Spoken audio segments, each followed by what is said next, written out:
Ayun mga tropa pits, kukuha tayo ng ticket. Tingnan natin kung ano na. Ang hali na kasi sabi alas 12. Balikan natin doon.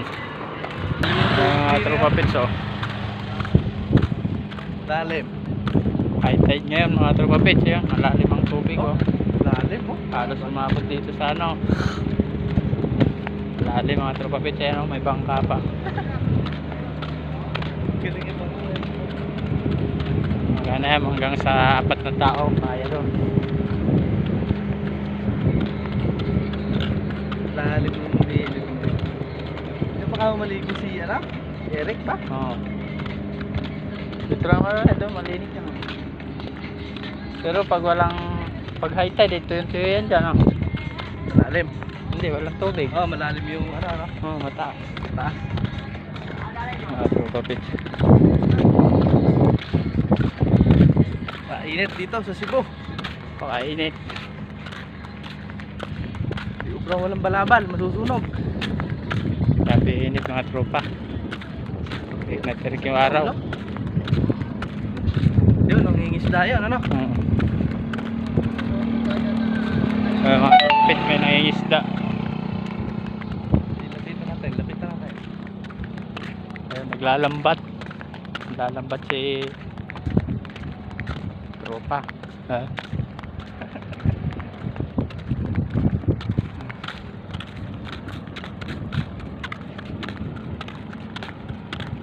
Sana maraming mahuli. Kaya may dumating pa humabol na truck. Kasi yung karga ng barko na yan, pag sabi na alas 12 alauna, sisibat na yan. Tawid ng Ormoc. Ano yan? Sirang barko? Ha? Yun? Oo. Sagsagan ng Yolanda. O, ba't napunta na dyan? Ano? Ano? Hindi na magamit. Ay, mga tropa pits, mga sirang ferry, super ferry na maliliit. Ayun, tumawag na yung isa. Bangkang malaki.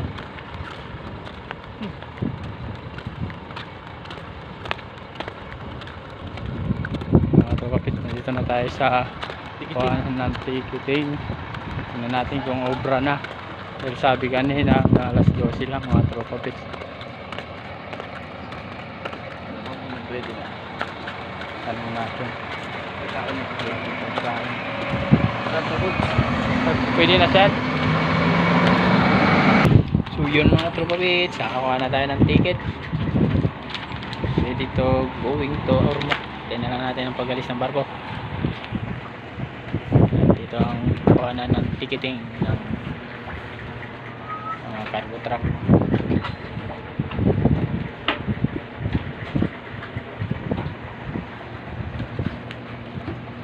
Yan, may habol pa mga tropa pits sa pantrap ulit. Maluwag pa kasi yung barko, maluwag pa, dati pang kulang. Reply tayo.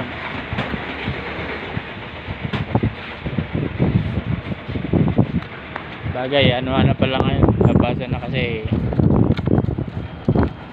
mga nagpalipas na truck ban lang yan.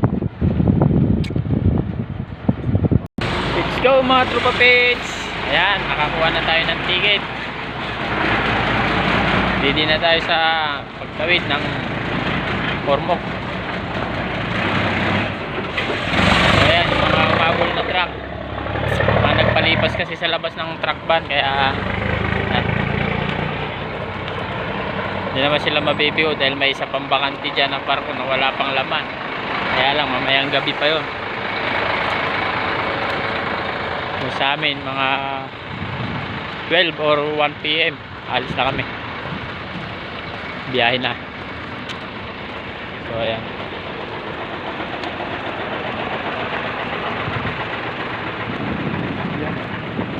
kita yung mga barko na yan, mga habol ng mga coast guard dyan. Ayan, mga sasakyan ng bantay dagat.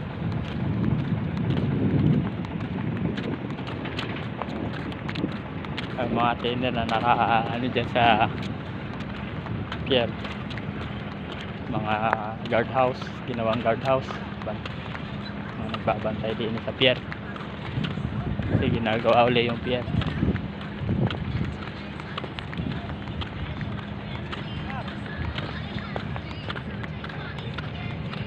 yung mga tropa. Balik tayo sa barko. May ticket na tayo.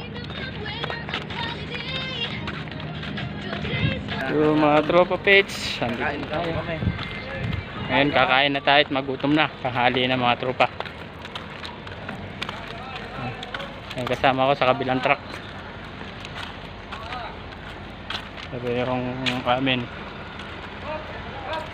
si Whitey.